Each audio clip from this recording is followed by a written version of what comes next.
Welcome back to Insights at Dee Dee Lynn Designs, a unique twist in the ancient art of wire. Welcome everyone. So I got a lot of requests to how I oxidize my jewelry.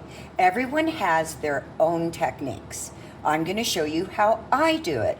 So what I have here is the jewelry that needs to be oxidized. As you can see, I just did a tutorial on how to do a prong wrap on a coin. So what I'm going to do is I'm going to put all of this jewelry in this little dish here, and this is just a porcelain dish. I think that's important is you always want to use glass, not plastic, okay? And you want your water hot.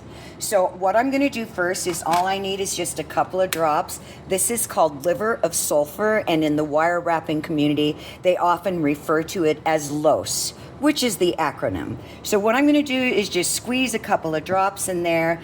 I'm going to get my wooden stick, stir it up until it's yellow, and just drop my jewelry in. I'm going to move it around. And you can decide on how black you want your jewelry. I'm just moving it around to make sure I'm getting coverage on everything. And I actually didn't want that chain in there, so let me pull that out. I know some of you probably be freaking out by now, like, oh my God, she's touching it with her hands. I am. It won't hurt you. It does smell like rotten eggs, so if you're, uncomfortable with that, definitely make sure that you are well ventilated. Okay, so I'm gonna let that sit there for a second. Grab my towel.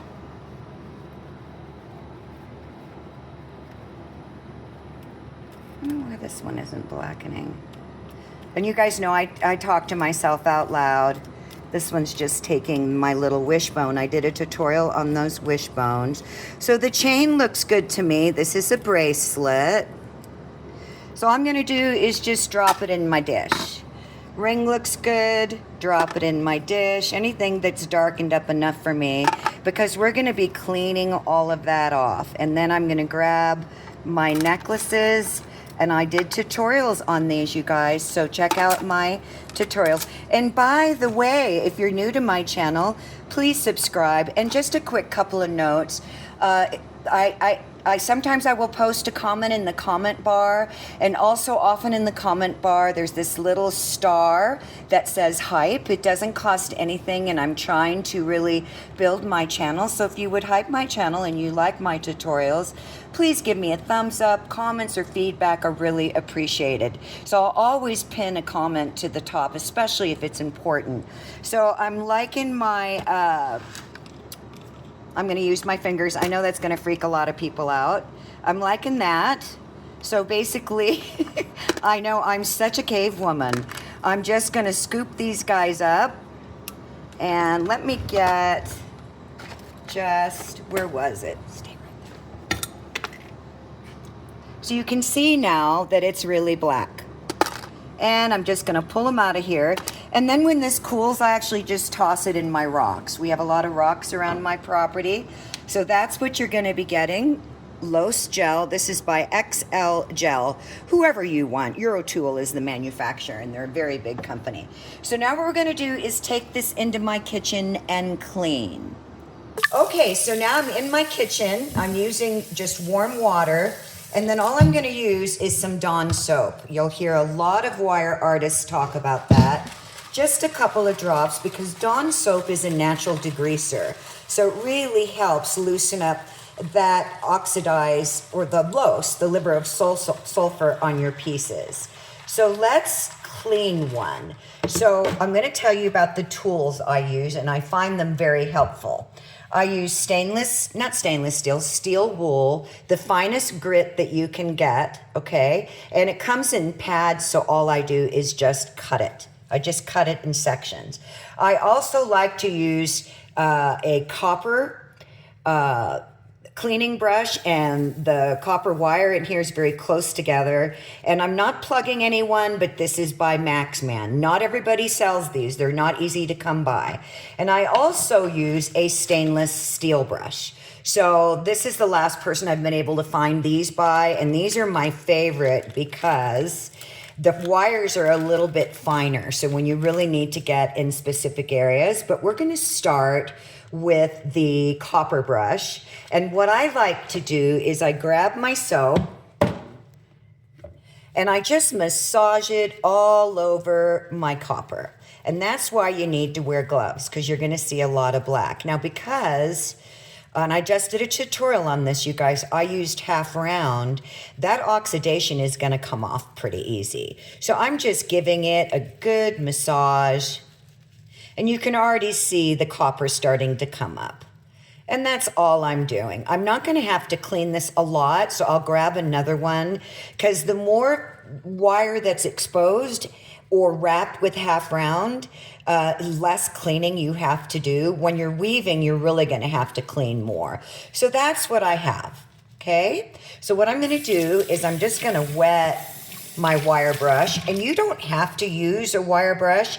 It's what I do. It really gets in those areas, and you're going to see that copper start to really pop.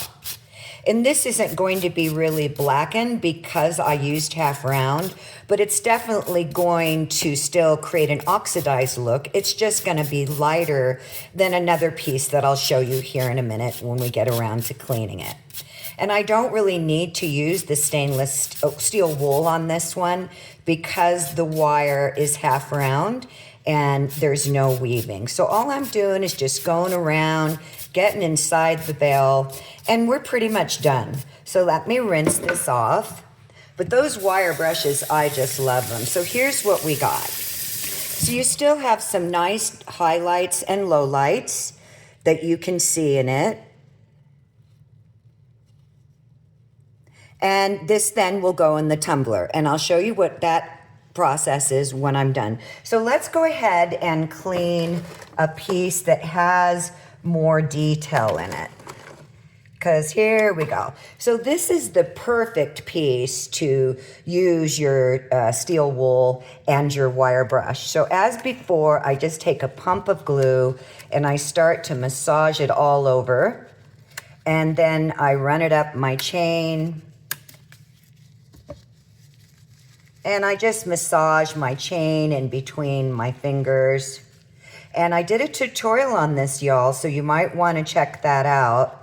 So now what I'm going to do is I'm going to get my wire brush in here, and I'm going to hold very firmly on my piece and methodically just go around. Now, if you want your piece darker, you're going to let it sit in the los, the liver of sulfur, longer. And I'm just going to go around, and you can see that I'm going in one direction sometimes and then back and forth others.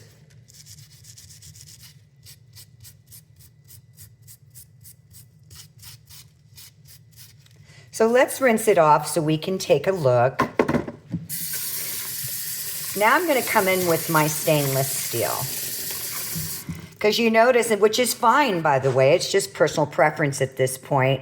We've got more dark here, lighter there, and if you like that, by all means, leave it. So what I do is I wet my steel wool, then I put a little drop of soap on it, and then I just start to clean. You're going to really see the copper start to pop, and I'm going to really get in there where that weaving is.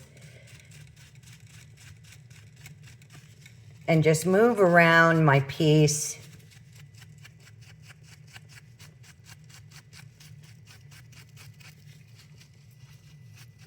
I'm going to turn it over. And the thing with steel wool is it will definitely catch on your wire, which is why I tend to go in one direction or in the direction of the weaving, because it can be a bit of a bugger. The tumbler will remove most of that, but we're gonna rinse it now, take a look and see if that's to my satisfaction. And then I'm just gonna go up my chain, because this chain was pre-oxidized, but I threw it back in there, and so it got a little bit darker. So now what I'm gonna do is I'm just gonna rinse it off. And at this point, if you don't have a tumbler, you can just completely keep it like this. And then you can use there's a I can't remember the name of it. I'll try to post it later. There's a wax you can buy to wax it. Some people also lacquer their copper. It just depends on what you want to do. So now what we're going to do is I'm going to show you what I do to bring my jewelry up into a beautiful, shiny piece. So we're going to run over to the tumbler. Okay, so now I'm back in my garage, and I'm going to drop these into my jewelry tumble. I'm just going to drop them down in there. And what I've done is I've already added a little bit of water. You don't want a lot. And I have a couple other pieces of jewelry in here already.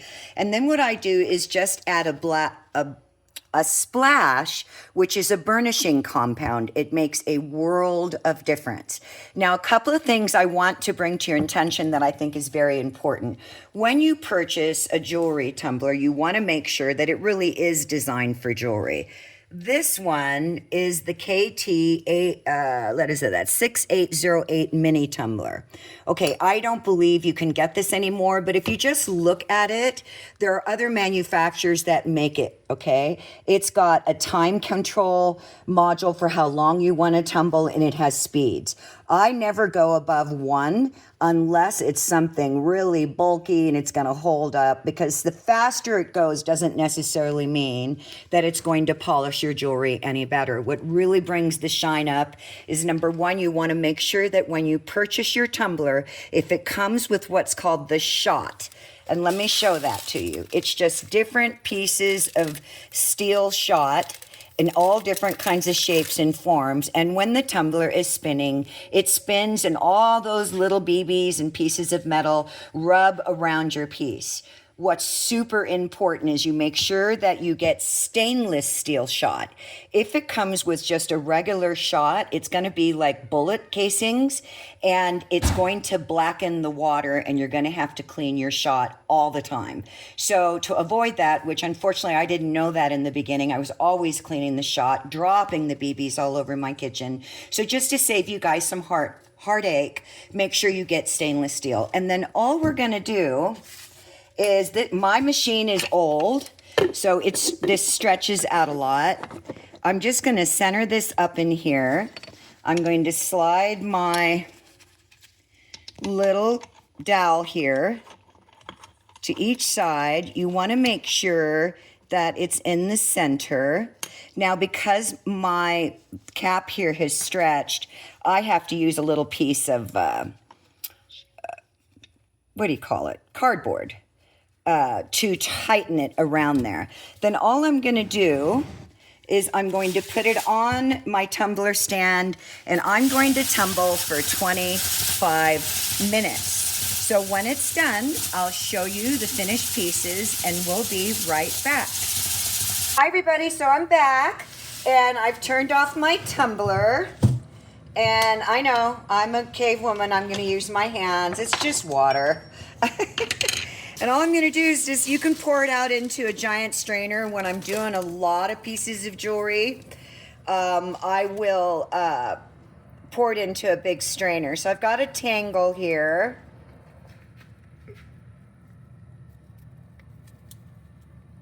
You might want to pause that. Okay, everybody, so I pulled it out of the tumbler. And just look how gorgeous that is. It just came out beautiful. And you still have the natural highlights and lowlights. So they're not looking at all that. I don't know. There's so much stuff in the background, you guys. I'm in my kitchen. And then here's our beautiful coin. And it polished up my little beautiful 10 peso coin, because this thing is so old.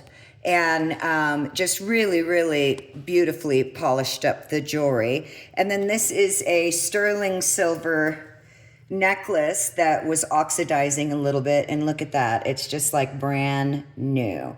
So I hope you enjoyed that, everyone. Thank you so much for being a part of this wonderful, magical, ancient art of wire. As always, I wish for you all that you wish for yourselves. Have a magical wire wrap day. Bye for now.